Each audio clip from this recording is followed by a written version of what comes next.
As Malaysians or non-Malaysians that have been to Malaysia, you must know what kuih is this, right? Hi, it's your Malaysian girl Jean here. My friend Nadia from Kelantan will be showing us how to do Pulut Panggang, or in English, grilled glutinous rice rolls with fish floss, Serunding Ikan. Wow, I tell you, this kuih so sedap, like buy from legit kuih shop like that one. Alright, we are using a mackerel fish here. Please use only half, around 500 grams, enough already. Or you can use sardine fish, 2 ekor or total about 500 grams also can ready lah. Clean and gutted, remove the fish head too. Put in 1 or 2 pieces of dried tamarind slice or asam keping. My friend's asam keping is black third because it's from the kampung one.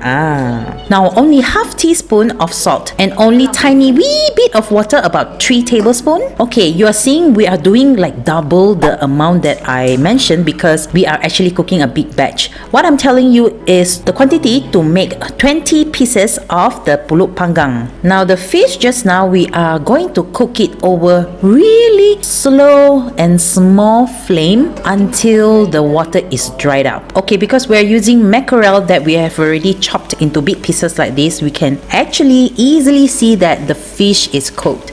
If you're using sardine, you can just use a fork and just poke through to check whether it's cooked or not lah. Then we're gonna turn off the flame and then let it cool down a little bit. And when you can bear with that kind of hot, you can start kopek the fish meat lah. Debone the fish and make it into small pieces. We just want pure fish meat. And then use pestle mortar or whatever you have that can make these big chunks of fish meat into smaller pieces, or hancurkan it lah. Mash the fish meat until they're fine so that it's easier to toast them later. Actually, ever since the fish already cooked from just now, at this stage, I've already eaten so much of this fish because this fish at this stage is already very sedap. Anyhow, this is how the mashed fish meat should look like this. Can ready.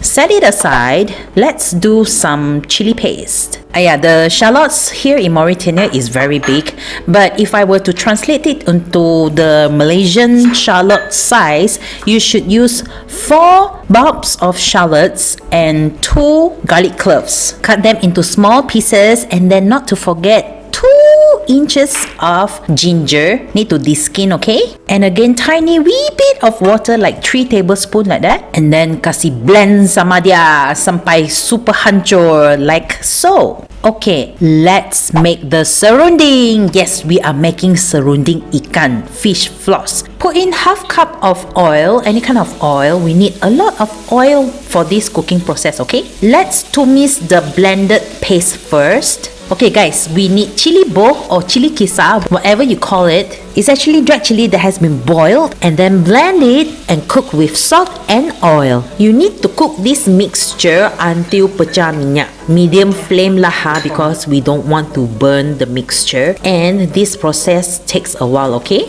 Put in 4 tablespoons of santan or coconut milk after the paste already pecah minyak, okay? Means the oil separated from the paste. Put salt and sugar to taste, but I have to say the salt is about half teaspoon, and then the sugar has got to be a lot because the feeling for this Pulut Panggang has to be sweet, like savory sweet like that.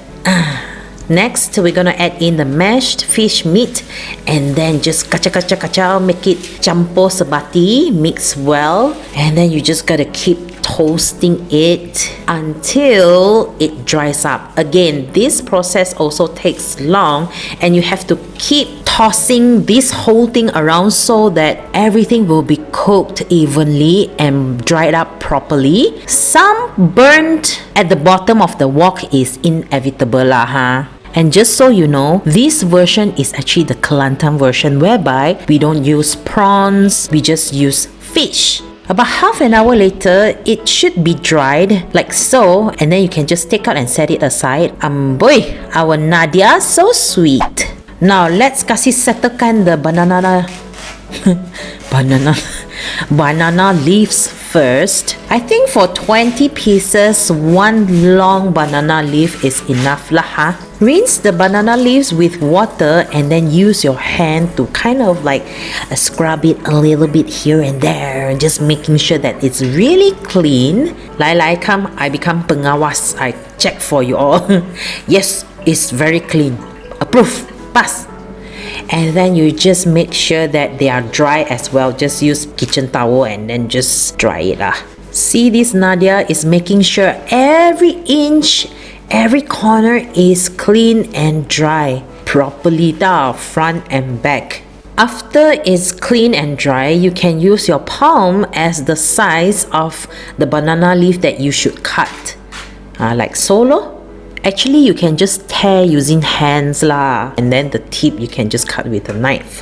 Just continue to do it throughout the entire banana leaf. You should have more than 20 pieces of the small pieces banana leaves lah, enough for you to wrap the grilled glutinous rice rolls. It is very important that you menyalai the banana leaf, means just burn directly on the stove top on both sides of the banana leaves to make sure that the banana leaf is softened. But don't worry, they won't burn. Just don't put too long lah. Just go through like a few rounds like that. That's it. You will somehow realize that it's kind of softened and the green gets darker too. You have to menyalai every single pieces of the banana leaves, yeah? And when done, just set it aside and we move on to the next step. Alright, ladies and gentlemen, this is 2 cups of glutinous rice that has been soaked for at least 2 hours, okay? You have to soak it. Do not skip this step. And then clean the glutinous rice and then just put in water, just enough to cover the rice. Just enough. Steam the glutinous rice for 20 minutes. Okay, guys, you might wonder, why she used the plastic pink container to steam the glutinous rice. Isn't it bad? Don't worry, it is actually stainless steel lah, okay? Initially, I thought it was plastic too, but no, it's stainless steel. Okay, while the glutinous rice is in the midst of steaming, we need to cook up some coconut milk mix to add into the glutinous rice later. 100 ml of coconut milk with half teaspoon of salt, 3 teaspoons of sugar, and 2 tablespoons of oil. Now, you don't have to cook long, okay? You will just heat it up like so. All the ingredients are mixed well already, and then you can just off the fire and set it aside. 20 minutes later, the glutinous rice is finally cooked. You can off the flame and then set the glutinous rice aside. Ooh, look it, like crystal chewy clear. What am I talking about? Anyways, you can mix them around with the coconut milk mixture earlier. Just make sure that you mix them up while the glutinous rice is still hot. Mix well. Tapi kalau orang buat nasi dagang, dia kena macam ni, tak nak bagi dia cepat sejuk. Nak bagi dia lembut. Kena dia shape macam kan dry. Okay, so what Nadia was saying, that usually the glutinous rice, they will make it as a shape of a half dome like so that the rice will keep warm and stay soft. Okay, so we have all the ingredients ready. We are ready to wrap, but before we start wrapping, we need to oil up all the pieces of banana leaves, front and back, like so. Just brush a little bit oil on them. You also need to brush some oil on the spoon that you are going to use to scoop the glutinous rice to prevent stickiness. Scoop up about 1.5 tablespoon of glutinous rice. Flatten them out, means penyek-penyekkan lah. And then put however much you like of the fish floss, Serunding Ikan, on the glutinous rice that has been flattened, and then just roll them up like so. Make sure you really press down properly so that the whole thing is really compact and stick together. You can seal both ends using stapler. We've seen it a lot.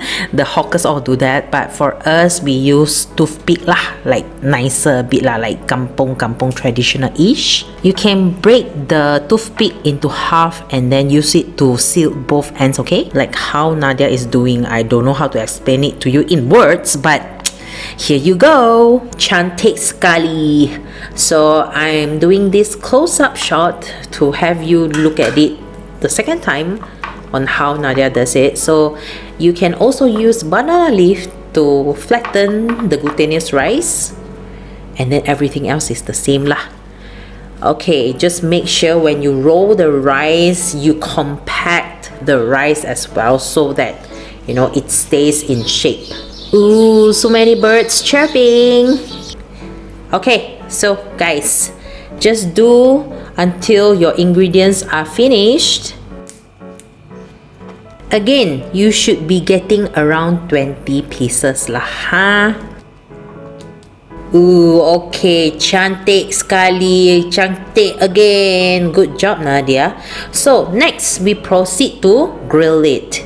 Okay guys, do you know what kind of pan is this? Apparently the name is called magic pan. I just learned this from Nadia, and it's perfect for this kuih pulut panggang. Kalau you makan itu guys tak macam ada rasa grill ada kan? Ada. And the wangi of the banana leaf ada. Yes, ada Nadia, ada grill punya taste macam char tu, and then the aroma from the banana leaf. Just now what was I saying? Oh, okay.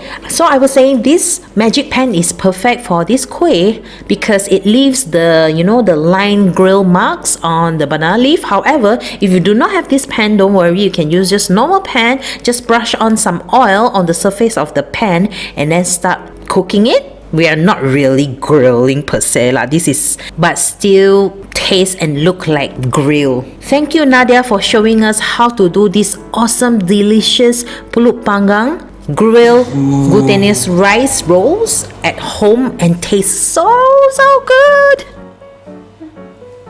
I'll definitely do this myself, and I hope you get to try it too. See you next time.